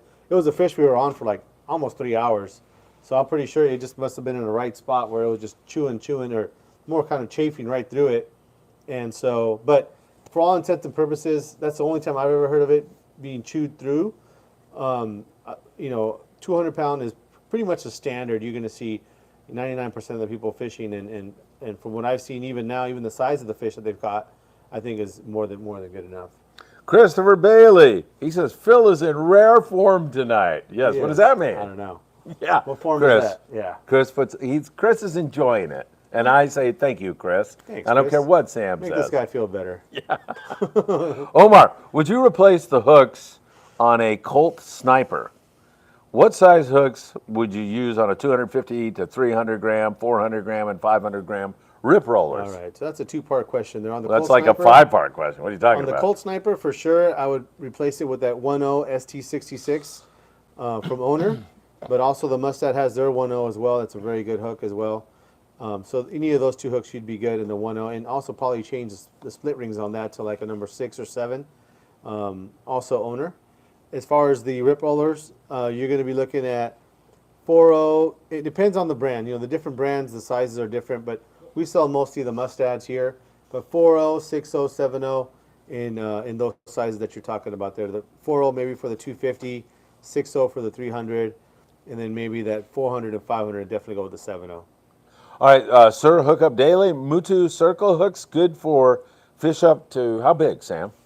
Well, they make those circle hooks Mutu in a super Mutu so that you can be unlimited on that. But typically you're not really worried about how big the fish is. It's really more what size line you're using, because that's going to determine how hard you're pulling. You hook an 80-pound fish on 80 pound, you may straighten out a hook versus an 80-pound fish on 40 pound, because you're only pulling so hard on 40 pound. You're only pulling half as hard. So sometimes the size of the fish doesn't really determine whether the hook is quote unquote good enough or not. But a Mutu, I would say, up to a size 2 would be good up to about maybe 40 or 50 pound test.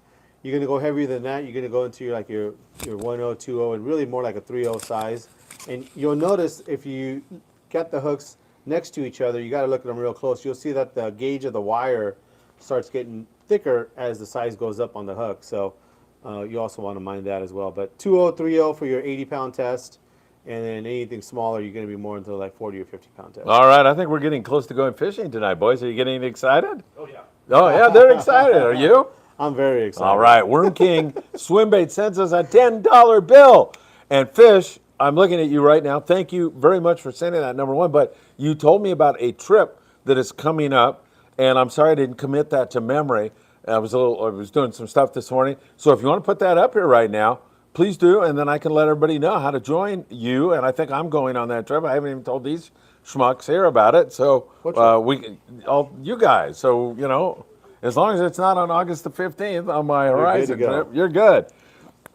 All right, excuse me. Joe says the eye candy on the table is appealing. You going to tell us about those beauties? Well, I think that's what we I kind thought of he was started. talking about you for a second. But yeah. You were sitting on the table.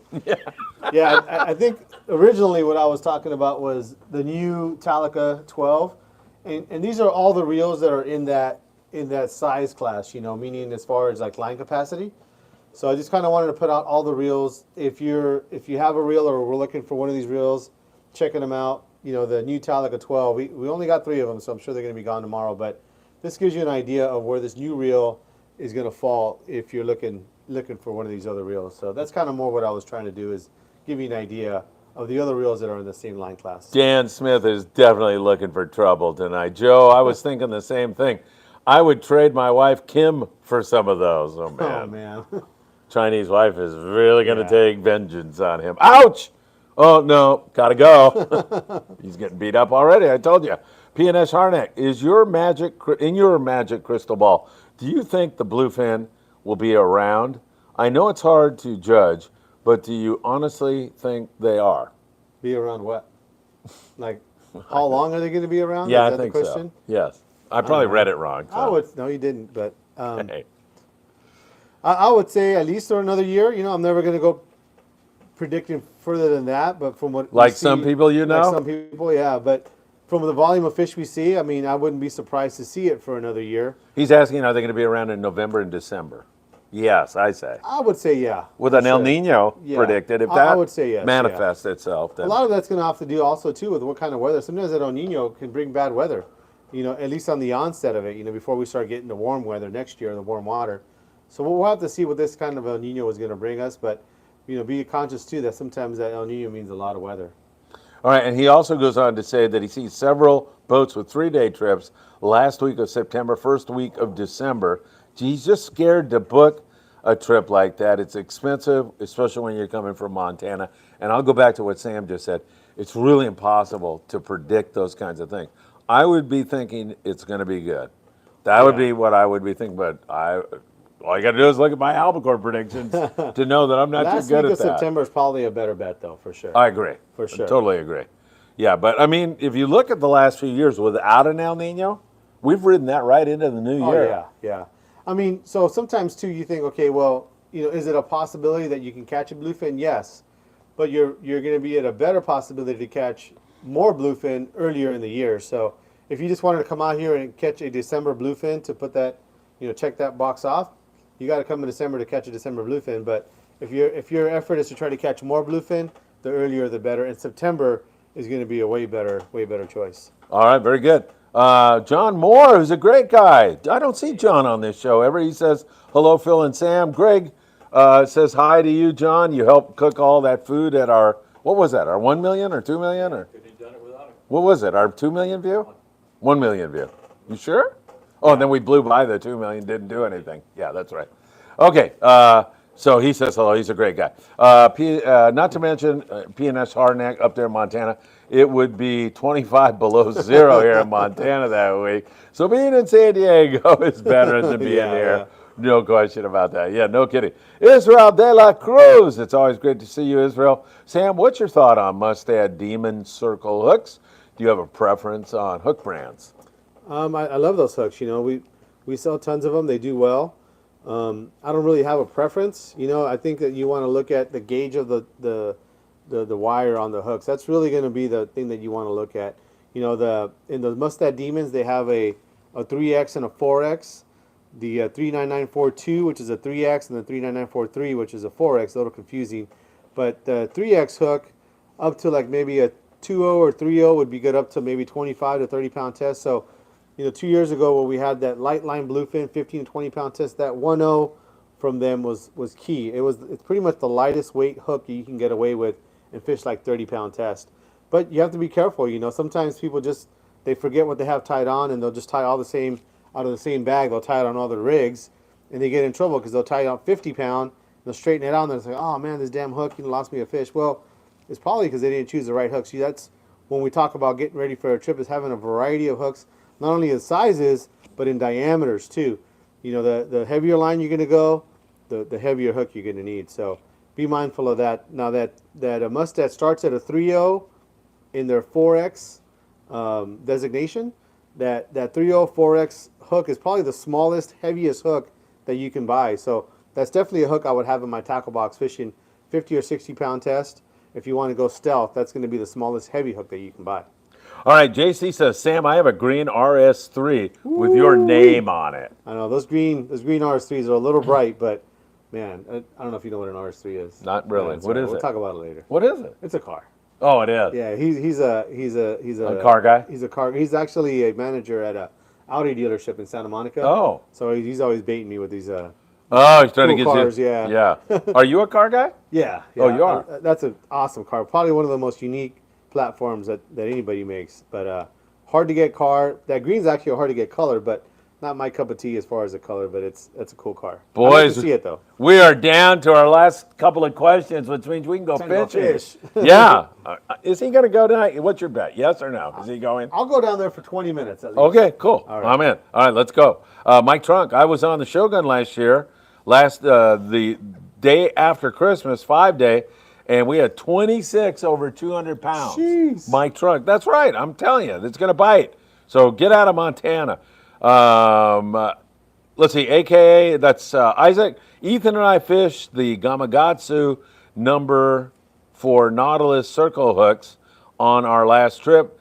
They were killing it, Sam. On 20 pound. That Nautilus is probably a hair bigger than the Mustad, but it's a nice hook. And often overlooked too. You know, they make that in a size 4. We're, all looking for that Mutu 4 because you couldn't get it. But all along that Gamakatsu was available in a 4 and a 2. It's a little smaller than the Mutu, but kind of falls right in between the Mustad and the Mutu as far as the gauge in those little hooks. All right, don't forget to hit that like button, please. We're almost to 100 with 128 people watching right now. We were almost to the end, but we got a few more questions that we need to handle here. PNS Harnag, do you have a fishing outfitter charter service in Cabo, San Lucas you recommend? I love Pisces Fleet a lot. Tracy Ehrenberg's a good friend of mine. I don't know how much Tracy has to do with the place anymore. Sam, you have a place you like? Unfortunately, no. I don't have any relationship with those guys. I know there's a lot of good operations, but there's a lot. Not one that I can point out. Pisces Fleet is great. If you're going to go to the East Cape, Palmas de Cortez, talk to my buddy Eddie down there, and you'll have a great deal of fun. Dzong Duong, who's a fantastic guy. Hi, Phil and Sam. Do you know what type of Gamakatsu ring live bait hook and size that is lighter than a Mustad hook that Danny Cadota has talked about? Danny Cadota. I think he's just talking about their regular live bait hooks. They're lighter? They're a little bit lighter. They also have a lighter, smaller ring. It's kind of hard to see on camera, but I don't know. If you can come down to the shop, I can show you. It's by far the smallest ring on any live bait hook. Now, the way they're able to achieve that, and at first I didn't know why, but I asked the guys over at Gamakatsu, is that they actually bend the hook around the ring. Normally, most of the hooks have a ring that's put on afterwards, so it's opened, put through the eye of the hook, and then brazed or silver solder closed. So that has to be a little bit bigger for that whole operation. On this Gamakatsu, it's actually bent around the ring, so they can use a much smaller ring. And you'll notice that even in the Gamakatsu line, in their heavier duty stuff, even the very next heavier duty, the ring's like 3 times as big almost. So that's one that he's probably talking about, because that ring is so small and obviously going to be really light. But it's going to be just a regular live bait.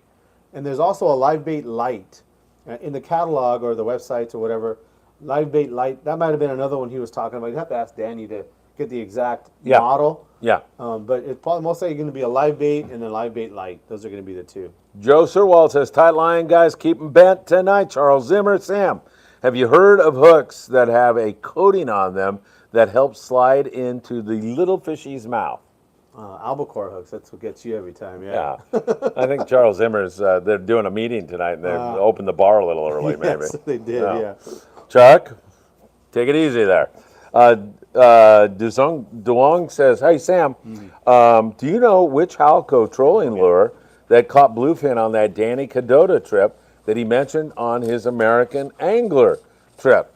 Let me tell you, Sam does know. In fact, he is out there right now. He's got a machete, and he's just going through all this stuff. Here he is.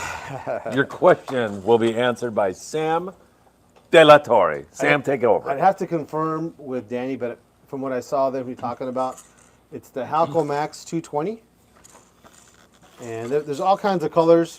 We just got a big shipment of them in, but it's that Halco Max 220s. And he was saying, Danny was saying, these outfish the Mad Max, and you control it 8 knots, 9 knots, and get bites. Yeah, I Is know that true? Even another a guy who does commercial fishing, he was telling me about a couple times when they were out there, and these were out fishing the Mad Max. But it just goes to show, like with lure colors and jigs and all that kind of stuff, you want to have a variety of stuff. But at times, these seem to work better than the Mad Max as well. Even though the Mad Max is still the one that's the one you want to have for sure.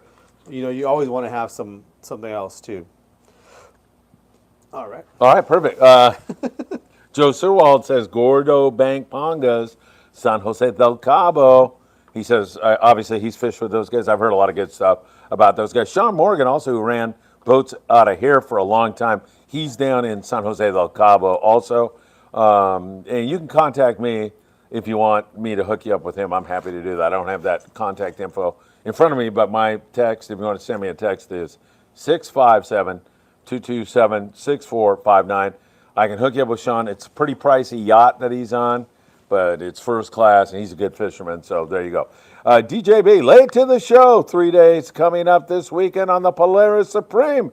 Looking forward to handing off some hookups. Freezer still full from last month. You are the man, DJB, helping other people enjoy it. All right, Sam, it's time to say Mike Trunk there. Mike Trunk is Wild and Sack. That's the boat that he recommends. That's right. Yeah. Hey, no, that's Sean Morgan's boat. Yes. Yes, thank you. I thought he was talking about something else. I'm really tired. You're really messed up. Yes, I'm really messed up. Really messed up. All right, Sam, what can I say? What a great show. All right. I'm going to, since our technicians out there are not with the program, I'm going to go out and shut the show off after you tell everybody how they can come to, well, we have one more comment. Island Fishing Tackle in the beautiful city of Carson, California. But, hello, what's a good rod and reel for yellowtail? I'm considering a Seeker and a Daiwa rod. Don't screw with my sponsor now. Don't dissuade this guy from the Daiwa. Something in the 8-foot, rated like 20 to 50. And as far as a reel, I probably would start off, if you're just getting started, you might consider that Lexa 400. Easy to cast, good, as far as easy to cast, good drag, and be one I would recommend. As far as your weekly deal, the guy's asking me for a weekly deal. Yeah, you got to do something. I think everybody's still on those knife jigs. We can continue to do that if you want. Buy 2, get 1 free on the knife jigs. And I wanted to add for the rest of the, well, not this month, but the rest of this month and going in through August, something that I wanted to do as well is on the sunglasses. We got a lot of sun.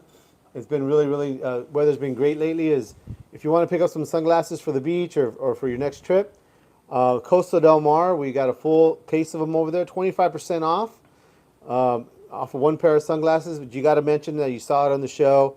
It's not something that we're going to come out, we want to really want to make it for the guys who are viewers of the show. Way to get a hold of me here is going to be at 21809 Avalon Boulevard. We're in the city of Carson. Phone number is 310-707-1205. We're open from 10 to 6, Monday through Saturday. And if you want to get a hold of me electronically, probably the best way is going to go to Facebook or Instagram and just look us up at Island Fishing Tackle. So thank you guys very much. Sam, lots of guys thanking us, and we thank them very much. Brian Brown has the last question. Do you have Rich Wind jigs? We do have them, and I got more coming. That specifically that Sriracha color, which is basically a red with polka dots, has been a super hot color. I got a bunch of those coming this week as well, so we should have more in stock. Let's go fishing. Let's go. Let's do Are we it. going? Let's go. Let's go. All right. Good night, everybody. Thanks for joining us. I can't go. We really, we really appreciate it.